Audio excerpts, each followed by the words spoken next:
Hey there, welcome to Wednesday Comics, The Gauntlet. I'm Garrett. I'm Alex. And we're here today to talk to you about 6 gems, or 6 comic books that we're looking forward to on the week of... 11th. July 11th, the second of 6th week of July. Of course. So yeah, we're going to start going over some books, starting with Alex. First one, TMNT Urban Legends #3. Got that Eastman cover with, at first I thought it was Casey Jones. It's not Casey Jones, it's Raph driving. Yeah, because you said it is. I saw you guys on the forecast this morning that you listened to. It's good. It's different than I was expecting. You can tell it's written in the 90s. I think it was 96 is what Marvin had told us. It's good. It's graphic. There's a lot of ass kicking and blood and people's faces getting blown off. I really enjoy it, but I like the TMNT, and it's even kind of hard to read because I like them so much. New #1 for me this week. Amazing SpiderMan #1. That's amazing. By Nick Spencer. I am super amped to get into this book. I haven't read the preview from Free Comic Book Day.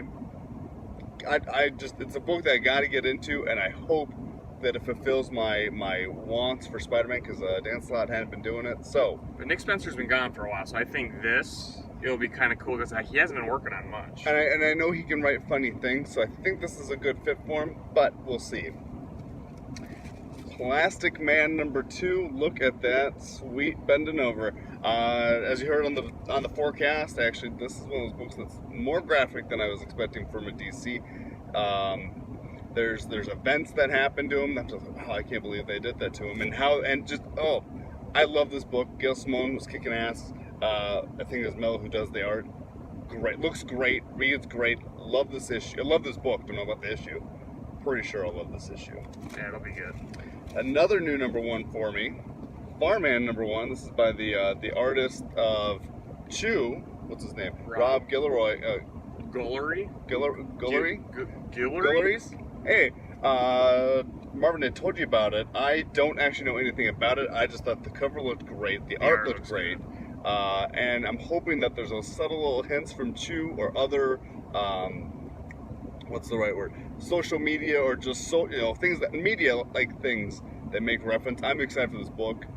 Can't wait to read it. Red Hood and the Outlaws #24. Holy crap! It's only at 25 almost. Oof. That's a cool cover. That is nice. a good cover.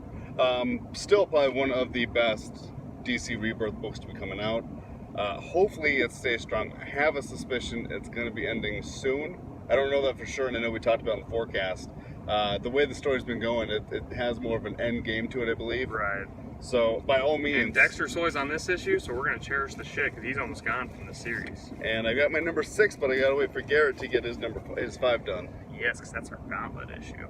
Alright, my first one is Nancy Drew #2. Coming off issue 1, we had a pretty good beginning of a mystery. Someone from Nancy's past has kind of been, not necessarily tormenting her, but is egging her on to solve this one case that I guess supposedly, depending on this letter, it did wrong. So we're gonna find out. She's got the Hardy Boys on her team, her friends from her old hometown. It'll be a good ride, and yeah, we'll check out Nancy Drew.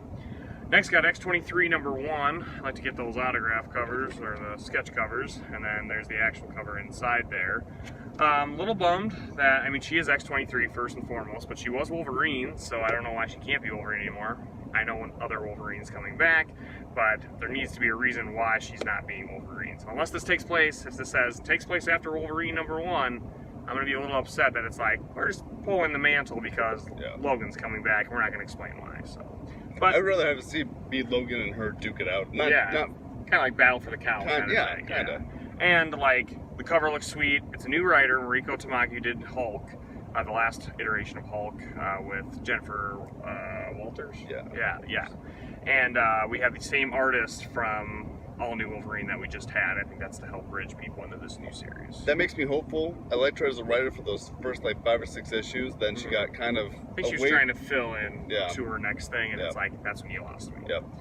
One of my favorites, we got Punisher 227. This is part 2 of an arc that just started with Hydra, and we're going to get some, looks like Black Widow in the mix, so that's very exciting. So I guess she's not dead, spoilers, but it's on the cover, so unless she's a life model decoy. She's got a healing factor. Broke that neck and back alive. So these covers have been incredible, the story's been incredible, Matthew Rosenberg's killing it, Landini's been killing it on art. very excited to get into this book. I already saw some explosives, so Yeah. it's gonna be good. That is probably one of the strongest Marvel books out there right now. It's like the Punisher we want. Exactly. But the Punisher we needed. Right. Libyan Song number 5. I know my 2 Yahoo co-hosts aren't big fans of it, but I do love this book. I think it's fun. I love monsters. You know, this is giving me my Cloverfield fix because, you know, did you watch Cloverfield 3? There's no aliens. Barely. Sorry, it's been out for almost a year. Your fault. But this has been really good. Things are heating up. Definitely excited to check this out. I should have done this one second to last, but oh well, we'll get to that. My last book before the Gauntlet issue is Flash 50. It's the end of the Flash War. I can tell it feels kind of oversized, which I'm excited about. It says on here it's an oversized picture. Oh, I didn't see that. Exercise anniversary. Makes sense, but for $4, that's really nice. And it's all Howard Porter art. Joshua Williamson is reading this. Writing this. We're reading it. He's playing a game of. It's don't hot know in what the hell I'm car. saying. It is hot here. So definitely want to check that out. Our Gauntlet issue this week is Die in a Circle. It's a surprise solicited book by Robert Kirkman. It's got Scott M. Gimple, Chris Burnham, and Nathan Fairbairn on art. Talk about your art team. Batman Incorporated says it all right there. You got Robert Kirkman who writes The Walking Dead, Scott M. Gimple who produces The Walking Dead. Very excited for this. I mean, you can tell on the cover, it's going to be a lot of blood, a lot of dying, and then I don't know what this has to do with anything, but we'll find out. So I think this will be one of the best. I think this is probably the one I'm almost series. most excited for the fact that I don't know anything about it. It just got released yesterday that it's coming out, so it's pretty exciting. Well, look at all the guns on that cover. I mean, you got, and like I read this, they have like, one of the guys says, oh, these guys bled all over the place, and then the other guy said, how rude of them, and I was like, it's kind of funny. Yeah. So. Sick demented joke. So yeah, so that's a big surprise issue, so we'll definitely have to tell you our thoughts maybe sometime on the forecast or on another show. Yeah, so that's been our comics for the week of July 11th. Not going to keep it nice and long, so have a great week reading comics. I'm Garrett. I'm Alex. This has been Wednesday Comics, The Gauntlet. Hey everyone, keep collecting those gems.